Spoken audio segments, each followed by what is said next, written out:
1 अप्रैल जानी जाती है वैसे कुछ और कारणों से, लेकिन 1 अप्रैल को बहुत सारे बदलाव भी होते हुए दिख रहे हैं। और ये समझ लीजिए कि बदलाव क्या क्या होने वाले हैं और कौन कौन से बदलाव है जो आपके काम के हैं और आपको ध्यान में रखने हैं।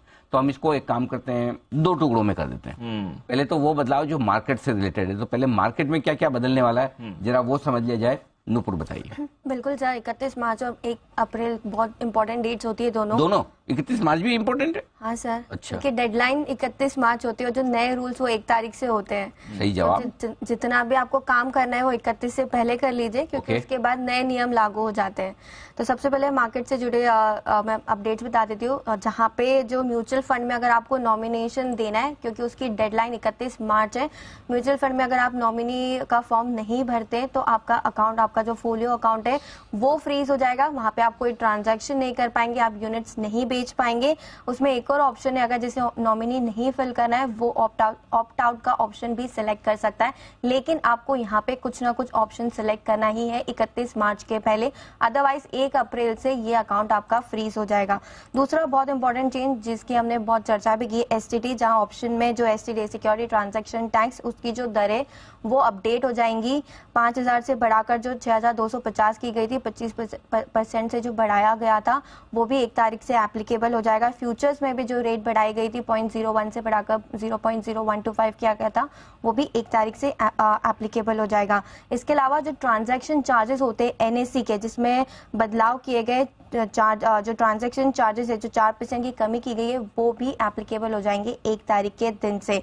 सेबी के जो गाइडलाइंस है सिस्टम ग्लिच को लेकर, जो जिसपे हमने बहुत चर्चा भी की थी और हमारे इस पे काफी इस पे इम्पोर्टेंस भी रहती है, तो वो भी जो गाइडलाइंस है वो 1 तारीख के दिन से एप्लीकेबल हो जाएगी। तो बहुत इंपॉर्टेंट है यहाँ पर भी।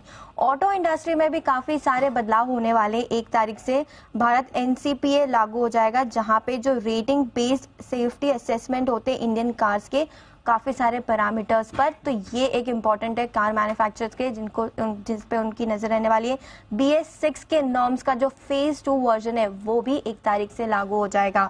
इसके अलावा 15 साल पुरानी गाड़ियों का जो केंद्र और राज्य सरकार है वो स्क्रैप कर देगी 1 तारीख से, तो ये भी एक इम्पॉर्टेंट ट्रिगर पॉइंट है। और ईवी मैन्युफैक्चरिंग के लिए काफी इंपॉर्टेंट है, क्योंकि अगर उन्हें PLI के तहत सब्सिडी लेनी है तो सारे सेफ्टी प्रोटोकॉल्स को पूरा करना होगा और ये कंपलसरी टेस्ट होंगे। 1 तारीख के बाद से ये भी एप्लीकेबल हो जाएंगे। गैस प्राइसेस की बात करें तो जितने भी बदलाव होने वाले हैं वो 1 तारीख से शुरू हो जाएंगे। इसके अलावा अगर आप बोर्ड के मेंबर है या किसी कंपनी में बोर्ड सीट है आपके पास, तो हर 5 साल में आपको AGM में अपनी सीट को अप्रूवल लेना होगा, क्योंकि अब परमानेंट सीट का कॉन्सेप्ट खत्म हो जाएगा 1 तारीख के बाद। हर 5 साल में जब भी AGM होगी वहां पे शेयर होल्डर से आपको लेनी होगी मंजूरी। अच्छा, वो 5 साल बाद खत्म? हाँ, हर साल मंजूरी लो वापस? हर 5 साल परमानेंट वाला खत्म हो जाएगा हर 5 साल में। आई थिंक बाकी डायरेक्टर्स के लिए 3 साल बाकी। हाँ। तो सबसे ज्यादा कौन सी चीज दीप को ध्यान में रखनी जो 1 तारीख से दीप के लिए बदल रही है मार्केट के हिसाब से? म्यूचुअल फंड का नॉमिनेशन, अगर आप SIP करवाते हो, म्यूचुअल फंड में इन्वेस्टमेंट करवाते हो। दीप की तो शादी हुई नहीं। दीप आप चाहे तो मैं क्यों नॉमिनेट होने के लिए, आपके जितने भी इन्वेस्टमेंट ध्यान रखूंगा पूरा। आप पे तो पूरा भरोसा। भाइयों, जिन जिन लोगों के नॉमिनेशन नहीं हुए म्यूचुअल फंड्स में, प्लीज नॉमिनेशन कर लीजिए। नॉमिनेशन नहीं करेंगे तो आप 1 अप्रैल से रिडम्पशन भी नहीं कर पाएंगे और नई एप्लीकेशन भी नहीं दे पाएंगे, बराबर? ट्रांजैक्शन भी नहीं हो पाएगा। न आप नया खरीद पाएंगे न पुराना बेच पाएंगे। फ्रीज करना जरूरी है। बस। वो तो अच्छा, वो पैन आधार भी लिंक होने वाला था, वो 3 महीने टल गया, 6 महीने टल गया। अब सितंबर हो गई उसकी डेट, 30 सितंबर हो गई ना। डीमेट अकाउंट डीमेट अकाउंट की, हाँ सॉरी, डीमेट अकाउंट पैन आधार तो है, पैन आधार की तो 31 मार्च है। डीमेट अकाउंट का नॉमिनेशन वो ये सितंबर तक हो गया है। ये जरूर तक गया। डीमेट अकाउंट को में भी आपको नॉमिनेशन करना जरूरी है। वो थोड़ा टल गया, तो आप कहीं कंफ्यूज ना हो जाए लाइफ में कि डीमेट का नॉमिनेशन टला है, म्यूचुअल फंड का नहीं। यहाँ पे तो आपको नॉमिनेशन करना ही करना है। और किसी को अगर नॉमिनेशन के लिए कोई उपयुक्त नहीं मिल रहा हो तो बहुत सारे लोग वॉलंटरली ये सर्विस देने को तैयार हैं। ओके, और भी कुछ आइए। ये तो मार्केट के बदलाव थे। मार्केट के अलावा भी ढेर सारे बदलाव हो रहे हैं जिनका हमारे इन्वेस्टमेंट पे असर पड़ेगा, हमारे टैक्स लेने देने पर असर पड़ेगा। तो नूपुर वो भी बताइए। बिल्कुल सर, सबसे पहले आधार पैन कार्ड आपको लिंक करना जरूरी है। अगर आप नहीं करते 31 मार्च तक तो पहले तो आपको 1000 रुपए का फाइन लगेगा। दूसरी बात, आपका पैन कार्ड डीएक्टिवेट हो जाएगा, वो एक्टिव नहीं रहेगा 1 तारीख के बाद से, और आप जब रीएक्टिवेट कराने जाएंगे उसे तो आपको 10,000 की पेनल्टी लग सकती है। तो आप बिना भूले 31 मार्च के पहले पहले आधार और पैन कार्ड लिंक करवा दीजिए। 10,000 बड़ा फाइन है।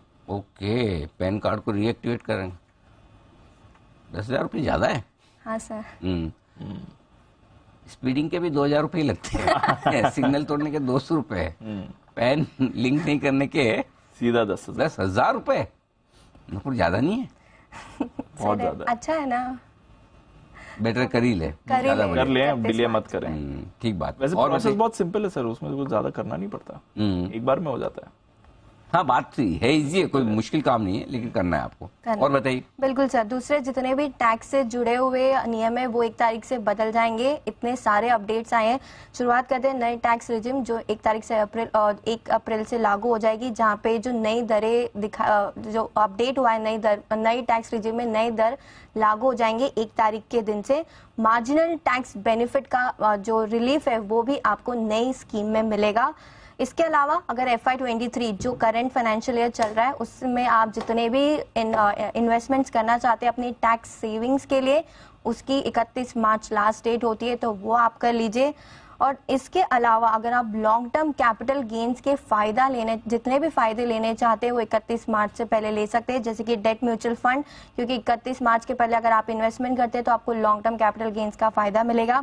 इसके अलावा 5 लाख की जो ऊपर वाली प्रीमियम पॉलिसीज होती है उसमें भी अगर आप करना चाहते हैं, उसका भी फायदा लेना चाहते हैं तो 31 मार्च से पहले आपको निवेश करना है, क्योंकि 1 तारीख के बाद से नए नियम लागू हो जाएंगे। इसके अलावा अगर आपके पास कैपिटल गेन्स रखा है जिसे आप री इन्वेस्ट करना चाहते हैं हाउस प्रॉपर्टी में, तो उसकी भी जो कैप लगा दी गई है 10 करोड़ की, वो 1 तारीख से लागू हो जाएगी, उसके ऊपर टैक्स लगेगा। तो उसे बचाने के लिए भी आप 31 मार्च के पहले इससे री इन्वेस्ट कर सकते हैं। इसके अलावा अगर आपके पास PPF में अकाउंट है या NSP में अकाउंट है, उसे डीएक्टिवेशन होने से बचाना है तो आपको एक मिनिमम ट्रांजैक्शन 31 मार्च के पहले करना जरूरी है। 500 रुपए आप डलवा दीजिए, उसमें कोई भी एक ट्रांजैक्शन कर लीजिए तो आपके अकाउंट डीएक्टिवेट नहीं होंगे।